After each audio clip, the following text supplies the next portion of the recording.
Mga kapawis, kunting tip lang ha. Ito, nakita nyo yan. Ito. Nakikita nyo to? Kailangan pag nagkalas kayo yan, ingatan nyo yan. So, yan ha. Pag wala to, tulad yan, wala. Malugan po. Yan, malugan. Malugan. Buwan. Tuturo, kailangan. Yan. Isyawan. Yan yung purpose. Ayan, dito ilagay. Ingatan.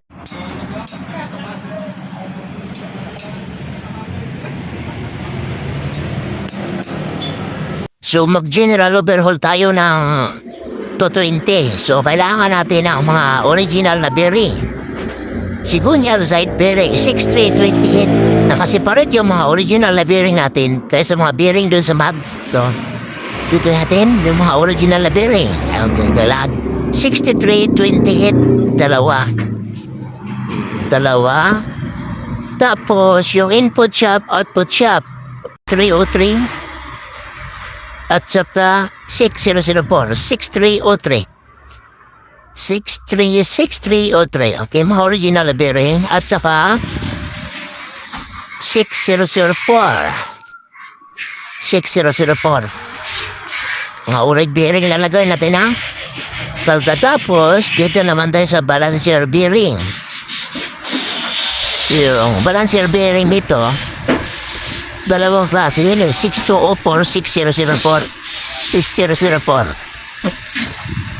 Chiko. Hel! Pasahan ako sa balancer bearing. Yung sa loob.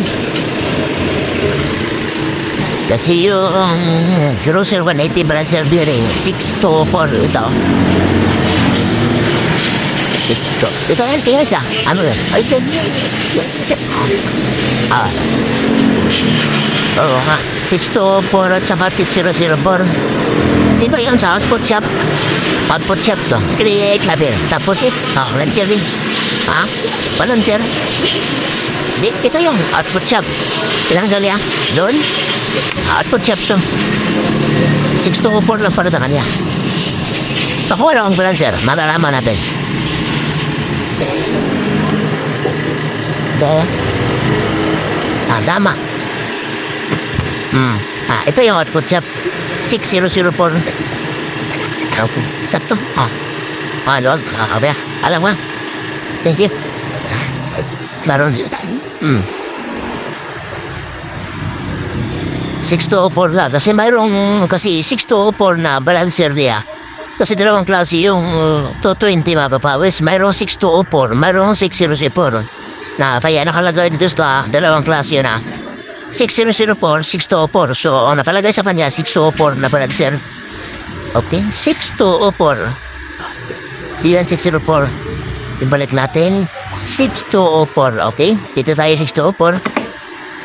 Susunod, anong kailangan sunod? Cam bearing. Yung cam bearing naman niya 6002, 6302. 6002. Ito. Mga original to ha. 6002. At saka 6302. 6302. Okay? Yan yung mga bearing. Mag-general overhaul tayo. Palit ng bearing. Kasi kung nagamit mo na motor mo 9 years. May report tayo sa ating mga kuhan. Okay, yun lang mga tips sa ating mga pawis para kasi hindi naman tayo perfecto mekaniko na alam lahat natin yung number kailangan natin na minsan nakalimutan mo dahil sa dami ng motor. Kung kailangan tayo meron ng record para hindi kita mga pa. So yun natin. Mga genuine nilalagay natin bearing. Okay, tayo yung chain genuine. Tapos wala kasing genuine connecting rod. So mayroon naman connecting rod natin dito na no. Okay, ready ko lang ha. So mayroon tayo rito ang connecting rod na pang 220. Okay, eto. Request engine yan. Ito yung sa kanya. Palitan natin. Connecting rod. So mayroon tayo rin yan. Draco. Shit. Gawin natin. Ready natin. Diba? Hindi biro pag nagpa-request ng makina. Tapos, madaskit.